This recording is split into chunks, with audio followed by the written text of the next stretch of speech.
Bolajonlar, hamma narsani bilishni xohlaysizmi? Unda ekranga yaqinroq joylashing. Qiziq, birinchi qog'oz yer yuzida qanday paydo bo'lgan? Aytishlaricha, birinchi qog'ozni eramizning 105-yilida xitoylik sarkarda Saylung yaratgan ekan. U asalariyle o'z illarini qanday qurishlarini kuzatgan. Asalarlar bambukni so'laklari bilan qorishtirib illarni yasar ekanlar. Lung tolalarni havonchada kukun holatiga keltirib, kul va suv bilan qorishtirib elakdan o'tkazdi va quyoshda quritdi.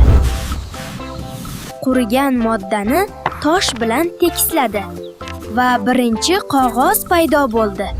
Asal ariylarning mehnatkashligi bo'lmaganda insonlar kitoblarni qanday yozgan bo'lardilar?